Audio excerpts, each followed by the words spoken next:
नमस्कार, आप देख रहे हैं लोकसभा टीवी और आपके साथ मैं हूं दीक्षा कोहली। इस विशेष कार्यक्रम में आप सभी का बहुत बहुत स्वागत है। आगामी मॉनसून सत्र को लेकर तैयारियां जोरों पर हैं।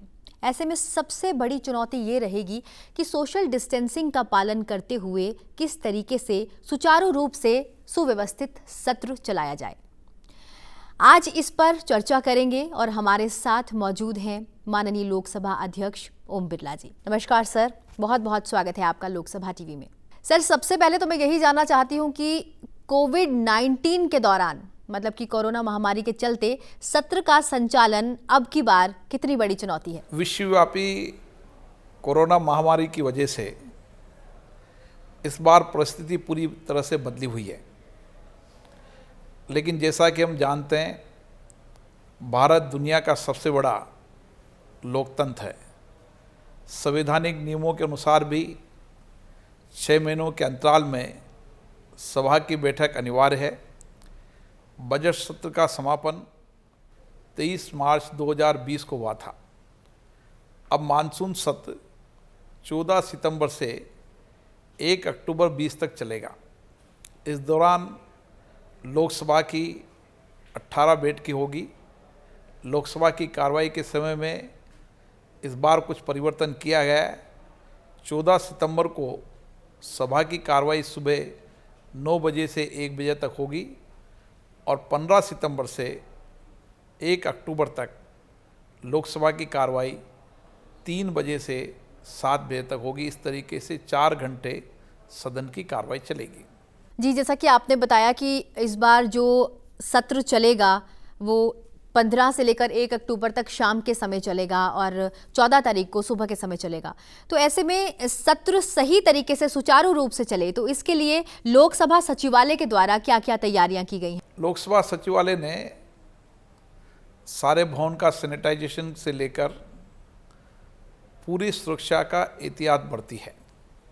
संसद परिसर में पहुंचने वाले सभी माननीय सांसदों का कोरोना टेस्ट किया जाएगा। लोकसभा सचिवालय के सभी अधिकारी कर्मचारियों का भी कोरोना टेस्ट कराकर ही उनको इस भवन के अंदर आने दिया जाएगा।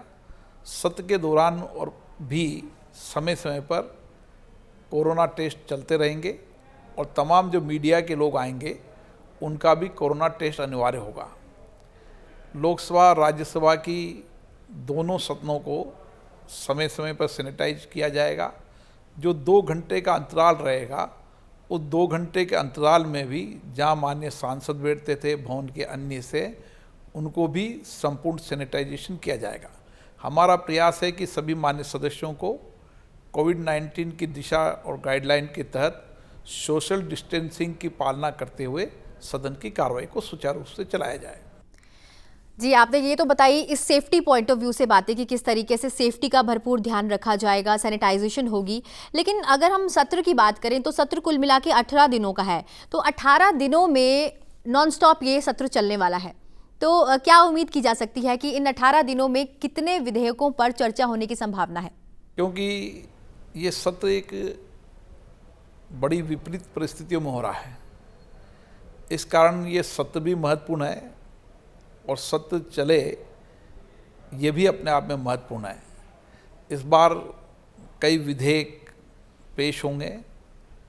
सरकार की तरफ से मुझे जो सूचना मिली है उसके अनुमान से 1820 विधेयक सदन की तरफ से आने की संभावना है। कौन सा विधेयक आएगा ये बिजनेस एडवाइजरी कमेटी की मीटिंग में तय होता है और उस बैठक के बाद कौन से विधेयक को कब लिया जाएगा, जो बिजनेस एडवाइजरी कमेटी तय करती है, उस हिसाब से सदन के अंदर बिजनेस लाया जाता है। बाकी सदन की कार्रवाई पर जो सदन के पटल पर रखे जाने वाले पत्र वो अन्य अलग अलग मंत्री रखते थे। इस बार हमने कहा है कि संसदीय कार्य मंत्री उन संसद के पटल पर रखने का काम करेंगे। सर, एक अध्यक्ष के नाते आपने अब तक सत्र में लगभग सभी सदस्यों को मौका दिया कि वो शून्यकाल में अपनी बात रखें, लेकिन अब की बार कोरोना के चलते जो है वो बहुत लिमिटेड टाइम अलॉट किया गया है क्योंकि महज 4 घंटे ही सत्र चलना है। तो ऐसे में इस बार अगर हम शून्यकाल की बात करें तो शून्यकाल में किस तरह का परिवर्तन होगा? शून्यकाल भी आधे घंटे का होगा। इस बार विपरीत परिस्थितियों के कारण प्रश्नकाल नहीं हो पाएगा और प्राइवेट बिल्स भी नहीं हो पाएंगे। इसके लिए सदन के अंदर सबकी सहमति लेंगे और मुझे आशा है सभी माननीय सदस्य, सभी माननीय दल के नेता इसमें सहयोग करेंगे। सर, कोरोना के चलते बहुत ज़रूरी है कि हम लोग सोशल डिस्टेंसिंग का पालन करें। ऐसे में अगर हम सत्र की बात करें तो माननीय सदस्य सभी सोशल डिस्टेंसिंग को फॉलो करें और सत्र के दौरान भी ये डिस्टेंसिंग बनी रहे। तो ऐसे में अगर हम बैठने की व्यवस्था की बात करें तो वो किस प्रकार की रहेगी अब की बार? सांसदों के बैठने की व्यवस्था, लोकसभा जब चलेगी तो लोकसभा के सभा कक्ष में बैठेंगे। कुछ माननीय सदस्य जो दर्शक दीर्घा उसमें बैठेंगे। कुछ माननीय सदस्य राज्यसभा के सभा कक्ष में और राज्यसभा की दर्शक दीर्घा में बैठेंगे। लोकसभा चैम्बर के अंदर जो मूल लोकसभा का कक्ष है वहाँ पर 257 लोग बैठेंगे और जो दर्शक दीर्घा है उस दर्शक दीर्घा के अंदर कुल संख्या व मिलाकर और राज्यसभा के मिलाकर पूरी संख्या को हमने 429 माननीय सदस्यों को बैठने की व्यवस्थाएं कर दी है, जिसमें राज्यसभा में जो नीचे का सभा कक्ष है उसमें 60 माननीय सदस्य बैठेंगे और बाकी सदस्य राज्यसभा की दर्शक दीर्घा में बैठेंगे। सभी राजनीतिक दलों को उनका सीटों का आवंटन कर दिया गया है। उस दल के जो फ्लोर लीडर हैं वो कौन सी सीट पर कौन माननीय सदस्य बैठेगा उस फ्लोर के लीडर को फैसला निर्णय करना है। सर, सत्र की अगर बात करें तो ये भी सुनने में आ रहा है कि इस बार जो सत्र है उसमें जितनी कार्रवाई होगी वो पेपरलेस होगी, तो इसके लिए किस तरह से तैयारी की गई है? हमने लोकसभा के अंदर पेपर का उपयोग कम से कम हो, संसद पेपरलेस बने, इसका आग्रह सभी माननीय सदस्यों से किया था। उसका परिणाम पिछले कुछ सत्रों में भी आया। क्योंकि ये विकट परिस्थितियों में ये संसद का सत्र चल रहा है, इसलिए हमने सभी माननीय सदस्यों से आग्रह किया है कि हम पेपरलेस संसद को चलाएं। जो आवश्यक हो उसी का पेपर का उपयोग किया जाए। मुझे आशा है कि जितने भी अतारांकित प्रश्न हैं उनमें से सभी लोगों ने अतारांकित प्रश्न जो है वो ऑनलाइन भेजें। ये एक बहुत बड़ी उपलब्धि संसद के लिए है।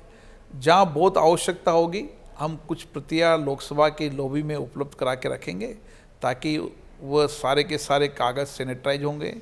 मोबाइल आने वाले जो भी इक्विपमेंट साधन होंगे वो सैनिटाइज करके ही सदन के अंदर और सदन के सभा कक्ष के अंदर आएंगे।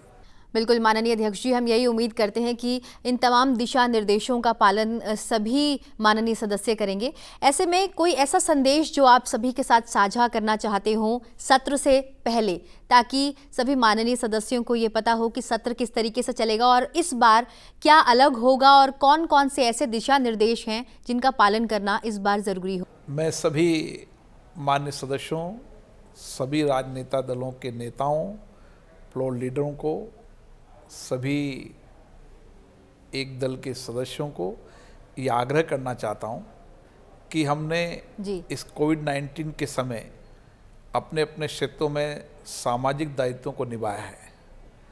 अब हमें संवैधानिक दायित्वों को निभाना है। मुझे आशा है सभी लोग सार्थक रूप से चर्चा करेंगे, देश हित और राष्ट्र हित में विधेयक भी पारित करेंगे और अपने अपने क्षेत्र की जनता की अपेक्षा आकांक्षाओं को भी सदन के माध्यम से सरकार तक पहुंचाने का काम करेंगे और तमाम चर्चा सार्थक हो, तर्क वितर्क हो, पक्ष विपक्ष भी होता है, लेकिन मुझे आशा है कि सभी लोग इसमें पूर्ण रूप से भागीदारी हों और मुझे आशा है कि मेरी कोशिश होगी सभी माननीय सदस्यों को पर्याप्त समय, पर्याप्त अवसर उपलब्ध हो। क्योंकि समय कम है, लेकिन उसके बावजूद भी मैं कोशिश करूँगा कि सभी लोगों को अपनी अपनी बात को कहने का मौका दिया जाए।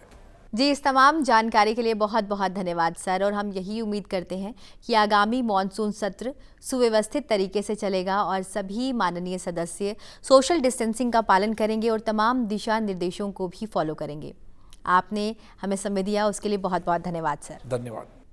तो ये थे हमारे साथ माननीय लोकसभा अध्यक्ष ओम बिरला जी, जिन्होंने हमें बताया कि किस तरीके से आगामी सत्र के लिए कुछ बदलाव किए गए हैं ताकि सेफ्टी और सिक्योरिटी के पॉइंट को ध्यान में रखते हुए सत्र को सुचारू रूप से चलाया जाए। बहरहाल इस कार्यक्रम में बस इतना ही। अभी के लिए मुझे यानी कि दीक्षा कोहली को दीजिए इजाजत और आप देखते रहिए लोकसभा टीवी। नमस्कार।